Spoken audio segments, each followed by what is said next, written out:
The center of this spiritual turmoil has ever been the millions of black freedmen and their sons, whose destiny is so fatefully bound up with that of the nation. And yet the casual observer visiting the South sees at first little of this. He notes the growing frequency of dark faces as he rides along, but otherwise the days slip lazily on, the sun shines, and this little world seems as happy and contented as other worlds he has visited. Indeed, on the question of questions, the Negro problem, he hears so little that there almost seems to be a conspiracy of silence. The morning papers seldom mention it, and then usually in a far-fetched academic way, and indeed almost everyone seems to forget and ignore the darker half of the land, until the astonished visitor is inclined to ask if, after all, there really is any problem here. But if he lingers long enough, there comes the awakening, perhaps in a sudden whirl of passion which leaves him gasping at its bitter intensity. More likely in a gradually dawning sense of things he had not at first noticed. Slowly but surely his eyes begin to catch the shadows of the color line. Here he meets crowds of Negroes and whites, then he is suddenly aware that he cannot discover a single dark face. Or again at the close of a day's wandering he may find himself in some strange assembly, where all faces are tinged brown or black, and where he has the vague, uncomfortable feeling of the stranger. He realizes at last that silently, resistlessly, the world about flows by him in two great streams. They ripple on in the same sunshine, they approach and mingle their waters in seeming carelessness. Then they divide and flow wide apart.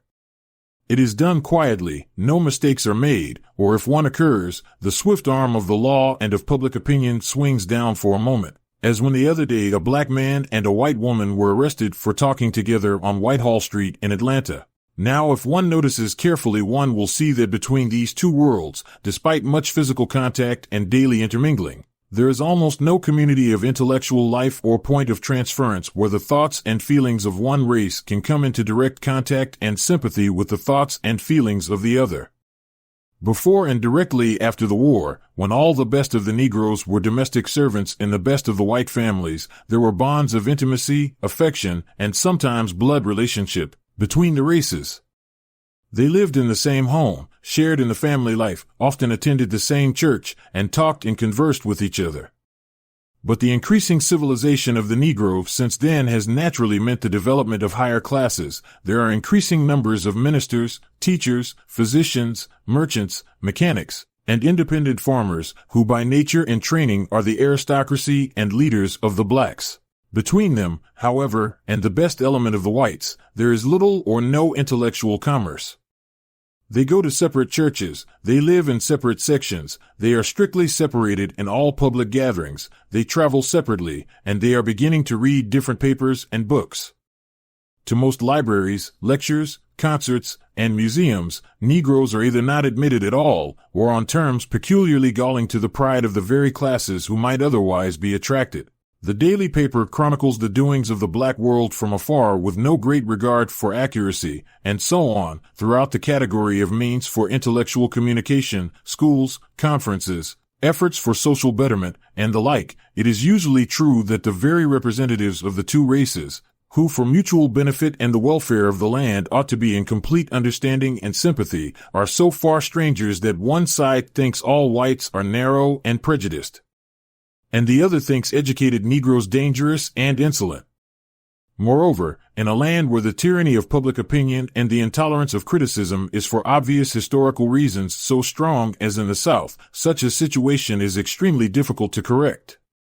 The white man, as well as the Negro, is bound and barred by the color line, and many a scheme of friendliness and philanthropy, of broad-minded sympathy and generous fellowship between the two has dropped stillborn because some busybody has forced the color question to the front and brought the tremendous force of unwritten law against the innovators. It is hardly necessary for me to add very much in regard to the social contact between the races. Nothing has come to replace that finer sympathy and love between some masters and house servants which the radical and more uncompromising drawing of the color line in recent years has caused almost completely to disappear. In a world where it means so much to take a man by the hand and sit beside him, to look frankly into his eyes and feel his heart beating with red blood. In a world where a social cigar or a cup of tea together means more than legislative halls and magazine articles and speeches. One can imagine the consequences of the almost utter absence of such social amenities between estranged races, whose separation extends even to parks and streetcars. Here there can be none of that social going down to the people, the opening of heart and hand of the best to the worst, and generous acknowledgement of a common humanity and a common destiny. On the other hand, in matters of simple almsgiving, where there can be no question of social contact, and in the succor of the aged and sick, the South, as if stirred by a feeling of its unfortunate limitations, is generous to a fault. The black beggar is never turned away without a good deal more than a crust, and a call for help for the unfortunate meets quick response. I remember, one cold winter, in Atlanta, when I refrained from contributing to a public relief fund lest Negroes should be discriminated against, I afterward inquired of a friend, "Were any black people receiving aid?" "Why," said he, "they were all black." And yet this does not touch the kernel of the problem. Human advancement is not a mere question of almsgiving, but rather of sympathy and cooperation among classes who would scorn charity. And here is a land where, in the higher walks of life, and all the higher striving for the good and noble and true, the color line comes to separate natural friends and co-workers, while at the bottom of the social group, in the saloon, the gambling hell, and the brothel, that same line wavers and disappears.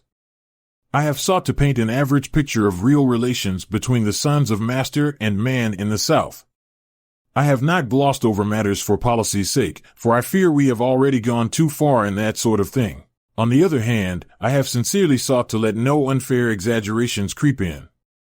I do not doubt that in some Southern communities conditions are better than those I have indicated, while I am no less certain that in other communities they are far worse.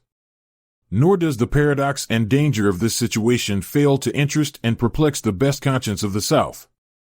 Deeply religious and intensely democratic as are the mass of the whites, they feel acutely the false position in which the Negro problems place them. Such an essentially honest-hearted and generous people cannot cite the caste-leveling precepts of Christianity or believe in equality of opportunity for all men, without coming to feel more and more with each generation that the present drawing of the color line is a flat contradiction to their beliefs and professions.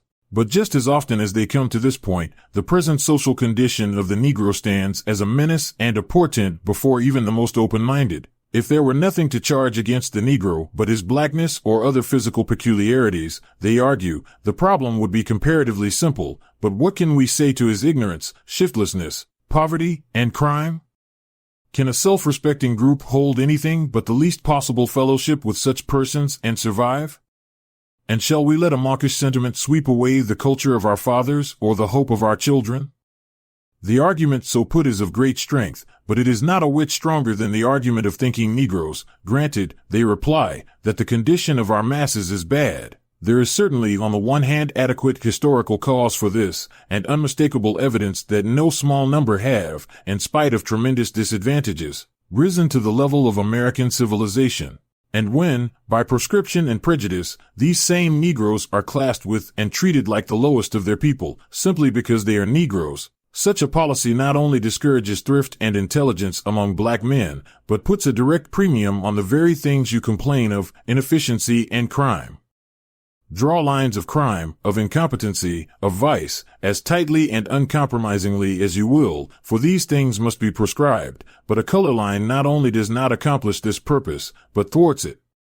In the face of two such arguments, the future of the South depends on the ability of the representatives of these opposing views to see and appreciate and sympathize with each other's position. For the Negro to realize more deeply than he does at present the need of uplifting the masses of his people, for the white people to realize more vividly than they have yet done the deadening and disastrous effect of a color prejudice that classes Phyllis Wheatley and Sam Hose in the same despised class. It is not enough for the Negroes to declare that color prejudice is the sole cause of their social condition, nor for the white South to reply that their social condition is the main cause of prejudice. They both act as reciprocal cause and effect, and a change in neither alone will bring the desired effect. Both must change, or neither can improve to any great extent. The Negro cannot stand the present reactionary tendencies and unreasoning drawing of the color line indefinitely without discouragement and retrogression. And the condition of the Negro is ever the excuse for further discrimination. Only by a union of intelligence and sympathy across the color line in this critical period of the Republic shall justice and right triumph, that mind and soul according well may make one music as before, but vaster.